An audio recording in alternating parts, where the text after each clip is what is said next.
Hi hello അസ്സലാമു അലൈക്കും. Welcome back to Fasi's creations.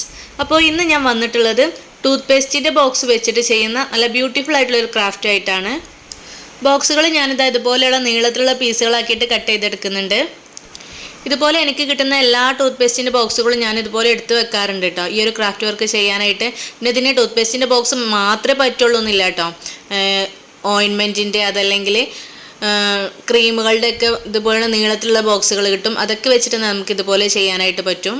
അങ്ങനെ ഇതെല്ലാം നീളത്തിൽ കട്ട് ചെയ്ത ശേഷം ഇതുപോലെ ഒന്നിങ്ങനെ ഫോൾഡ് ചെയ്ത് കൊടുത്തിട്ട് ഒരു ലീഫിൻ്റെ ഷേപ്പിൽ ഇങ്ങനെ കട്ട് ചെയ്ത് കൊടുക്കാം. ഒരു നീളത്തിലുള്ള ലീഫിൻ്റെ ഷേപ്പിൽ അതുപോലെ ഇങ്ങനെ കട്ട് ചെയ്തെടുത്തിട്ടുണ്ട്. എല്ലാ പീസുകളും ഇതേപോലെ തന്നെ ഇങ്ങനെ കട്ട് ചെയ്തെടുക്കണം. എല്ലാം ഒരേ അളവിൽ തന്നെ ആവണമെന്നില്ല കേട്ടോ, ചെറുതും വലുതൊക്കെ ആയിട്ട് കട്ട് ചെയ്തെടുക്കാം. ഭയങ്കര സിമ്പിളാണ് കേട്ടോ ഇതിങ്ങനെ കട്ട് ചെയ്യാനായിട്ട്. അതുപോലെ ഇങ്ങനെ മടക്കിയിട്ട് കട്ട് ചെയ്യുകയാണെങ്കിൽ വളരെ ഈസിയാണ്. അങ്ങനെ ഞാനിതാ കുറച്ചധികം തന്നെ കട്ട് ചെയ്തെടുത്തിട്ടുണ്ട് കേട്ടോ. ഇനി ഇതെല്ലാം ഒന്ന് പെയിൻറ്റ് ചെയ്തെടുക്കണം. ഞാനിവിടെ ഗ്രീൻ കളർ തന്നെയാണ് സെലക്ട് ചെയ്തിട്ടുള്ളത്. ഇനി നിങ്ങളുടെ കയ്യിൽ ഗ്രീൻ ഇല്ലാന്നുണ്ടെങ്കിൽ വേറെ ഏതെങ്കിലും കളറൊക്കെ കൊടുക്കാം കേട്ടോ. ഞാനിവിടെ ഒരു ആർട്ടിഫിഷ്യൽ പ്ലാന്റിൻ്റെ ലുക്ക് കിട്ടാൻ വേണ്ടിയിട്ട് ഗ്രീൻ തന്നെയാണ് എടുത്തിട്ടുള്ളത്. പിന്നെ ലീഫിൻ്റെ ഈ ഒരു സൈഡ് ഉണ്ടല്ലോ, ഇവിടെ ഒരു കോട്ട് പെയിൻറ്റ് കൊടുത്താൽ മതി കേട്ടോ. പക്ഷേ ആ ഒരു ലെറ്റേഴ്സൊക്കെ വരുന്ന ആ ഒരു ഭാഗത്ത് 2 കോട്ട് പെയിൻറ്റ് കൊടുക്കേണ്ടി വരും. ഒരു പ്രാവശ്യം നമ്മൾ പെയിൻറ്റ് കൊടുത്തിട്ട് അത് നന്നായിട്ട് ഉണങ്ങിയ ശേഷം ഒരു കോട്ട് കൂടെ കൊടുക്കാം. അങ്ങനെ എല്ലാ ലീഫുകളും പെയിൻറ്റ് ചെയ്തിട്ട് നന്നായിട്ട് ഉണക്കി എടുത്തിട്ടുണ്ട്. ഇതിൽ ചെറുതും വലുതും ഒക്കെ ഉണ്ട് കേട്ടോ.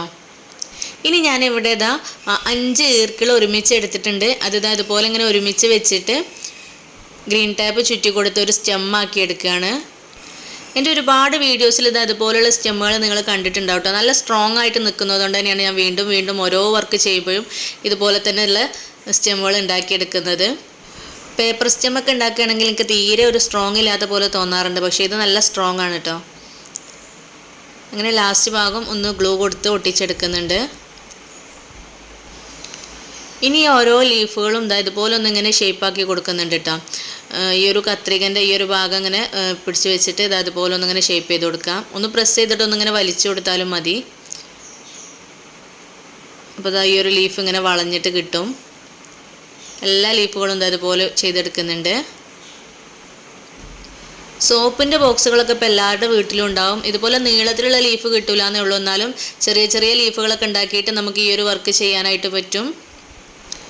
ഇനി സ്റ്റെമ്മിൻ്റെ അറ്റത്തായിട്ട് ഏറ്റവും ചെറിയ ലീഫ് അതുപോലെ ഇങ്ങനെ വെച്ചിട്ട് ഒട്ടിച്ചു കൊടുക്കുന്നുണ്ട്.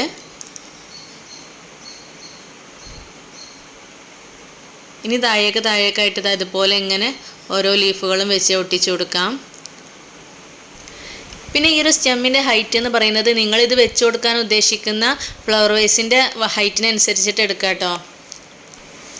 ഞാനിപ്പോൾ 2 സ്റ്റെമ്മിലായിട്ടാണ് ഇത് ചെയ്യുന്നത്. നിങ്ങൾക്ക് വേണമെന്നുണ്ടെങ്കിൽ ഒരു 3-4 ചെയ്യുകയാണെന്നുണ്ടെങ്കിൽ ഡിഫറെൻറ്റ് കളറിലായിട്ടൊക്കെ കൊടുക്കുക കേട്ടോ. പക്ഷേ ഒരു സ്റ്റെമ്മിൽ മുഴുവനായിട്ട് ഒരു കളർ തന്നെ കൊടുക്കുക, അടുത്ത സ്റ്റെമ്മിൽ മുഴുവനായിട്ടും വേറൊരു കളർ കൊടുക്കുക. അങ്ങനെയൊക്കെ വെച്ചിട്ട് ഫ്ലവർ വേസിൽ വെച്ച് കൊടുക്കുകയാണെങ്കിൽ നല്ല ഭംഗിയുണ്ടാവും കാണാൻ.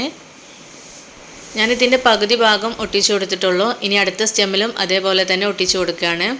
കാരണം ആ ഒരു അടിഭാഗം ഫ്ലവർ വേസൊക്കെ ഇറങ്ങി നിൽക്കാനുള്ളതാണല്ലോ. അപ്പോൾ മുകൾ ഭാഗത്ത് ഒരു പകുതി ഭാഗത്ത് മാത്രമേ ഒട്ടിച്ചു കൊടുത്തിട്ടുള്ളൂ. അപ്പോൾ ഇന്നത്തെ ഈ ഒരു വീഡിയോ നിങ്ങൾക്ക് ഇഷ്ടമായിട്ടുണ്ടെങ്കിൽ ഒന്ന് ലൈക്ക് ചെയ്യണം, ഷെയർ ചെയ്യണം. ചാനൽ ഇതുവരെ സബ്സ്ക്രൈബ് ചെയ്യാത്തവരാണെങ്കിൽ ഒന്ന് സബ്സ്ക്രൈബ് ചെയ്തിട്ട് സപ്പോർട്ട് ചെയ്യണം. വീഡിയോയെക്കുറിച്ചുള്ള അഭിപ്രായങ്ങൾ എന്താണെങ്കിലും കമൻറ്റ് ബോക്സിലൂടെ അറിയിക്കണം. അപ്പോൾ വീണ്ടും പുതിയൊരു വീഡിയോയുമായി വരുന്നത് വരേക്കും bye bye. Thanks for watching.